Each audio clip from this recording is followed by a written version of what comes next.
Ilang pasaway na motorista buwena manong nasampulan sa ikinasang operasyon ng SAIC sa EDSA Busway. Si Isaiah Mirapuente sa detalye. Isaiah.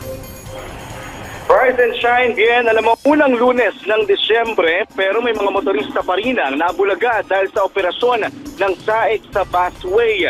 Di pa tuluyang sumisikat ang haring araw ay nagsimula ng operasyon ng SAIC sa EDSA Busway sa Santolan. Kasabay ng unti-unting pagliwanag ay ang sunod-sunod din na natitikitang motorista dahil sa pagdaan nila sa bus lane. Karamihan sa mga nahuli ay mga nakamotor at madalas mga motorcycle taxi. Kaya pati ang mga pasahero nila naaabala. Maging ambulansya ng bayan ng Naik sa Cavite ay hindi rin nakaligtas sa SAIC. Wala naman palang pasyenteng dala pero sa bus lane pa rin dumaan.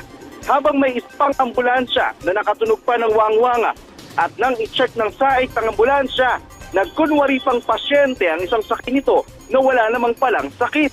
May ilan pa naman na sinubukan pang tumakas pero tila hindi tumalab ang kanilang diskarte dahil hahabulin pa rin sila ng SAIC. Katuwang ng mga nahuli, katwiran ng mga nahuli, saglit lang naman daw silang dumadaan sa busway.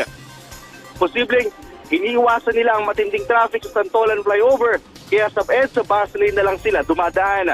Sa ngayon, umabot na sa 12 ang mga nahuling sasakyan. Ang pwedeng dumaan lang sa EDSA busway ang mga public utility buses, ambulansya na may lamang pasyente, at marked government vehicles na rumiresponde sa emergency.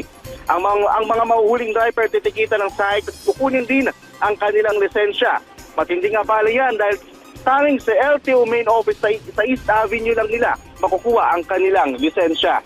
At yan muna ang latest mula dito sa EDSA Santolan. Balik muna sa Ibiana. Maraming salamat, Isaiah Mirapuentes.